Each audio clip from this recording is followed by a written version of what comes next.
Isipin mo, normal na araw lang. Mainit ang panahon, kaya nagpasya kang uminom ng malamig na tubig.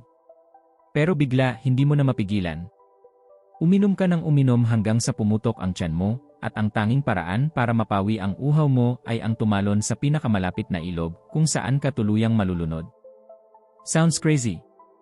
Well, welcome sa pelikulang The Range, 2012, isang South Korean thriller na magpapabago sa tingin mo sa simpleng pag-inom ng tubig. Kilalanin natin ang ating bida na si Jae-hyuk.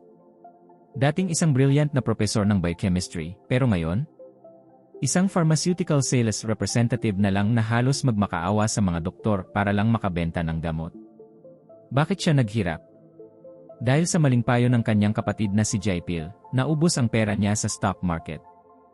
Kaya ngayon, stress na stress si Jae-hyuk, laging mainit ang ulo, at madalas niyang mapagbuntunan ang kanyang mabait na asawa na si Jung-shin at ang kanilang 2 anak.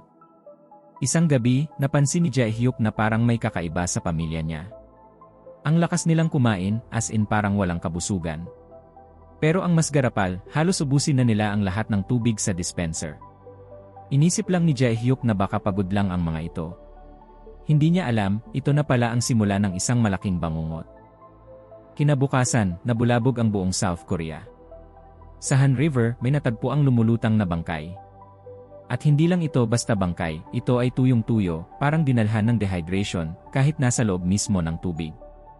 Dito na papasok ang kapatid ni Jae-hyuk na si Jae-pil, isang pulis na medyo bulakbol pero determinadong mag-imbestiga.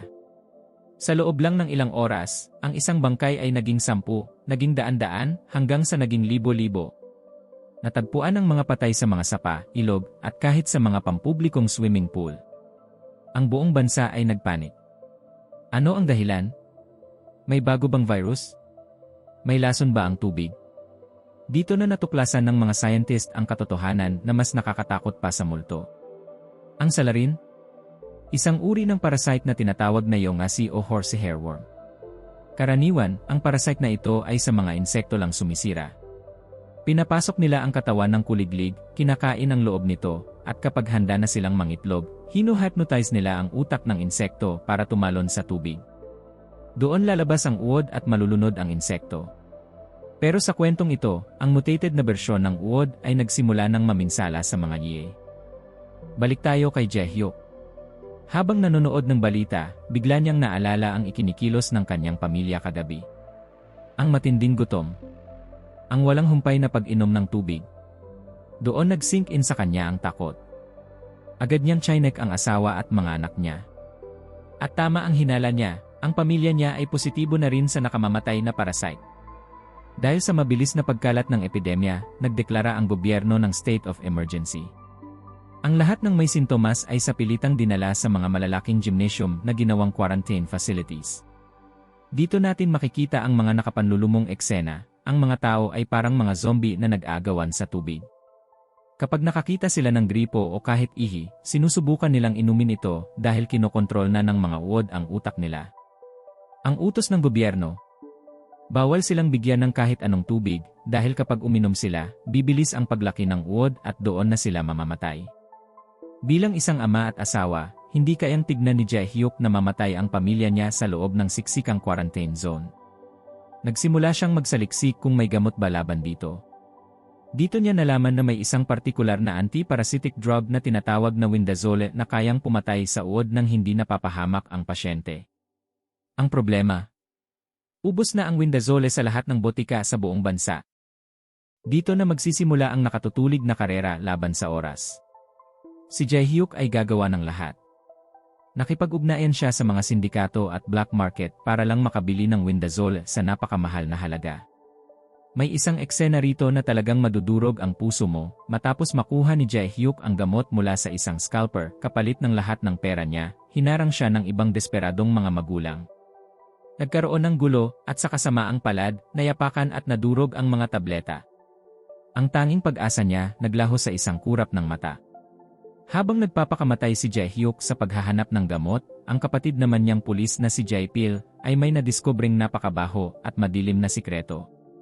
Bakit nga ba biglang nagka-mutation ang mga uod?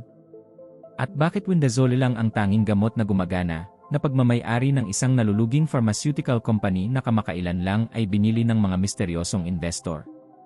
Hawakan nyo ang mga upuan nyo dahil ito ang plot twist, hindi natural ba ni epidemya. Ito ay isang planadong krimen para sa pera.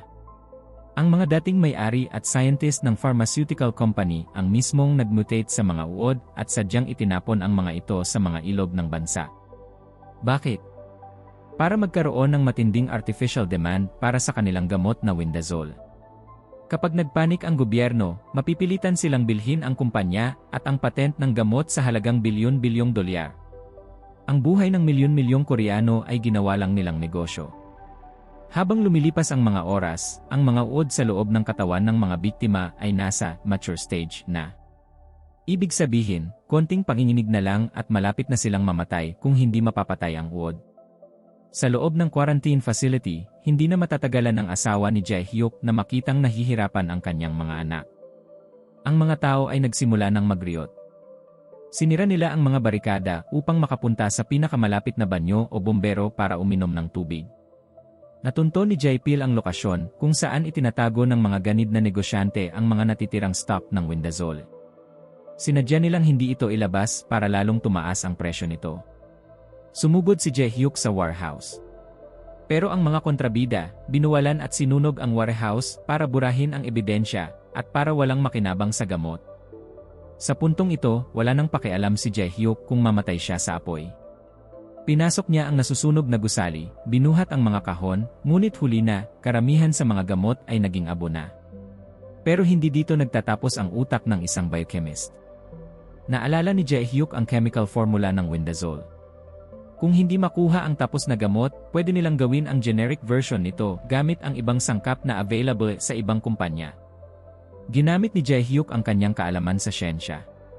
Katuwang ang gobyerno, mabilis nilang binuo ang generic formula ng gamot at ipinamahagi ito sa buong bansa sa loob ng ilang oras.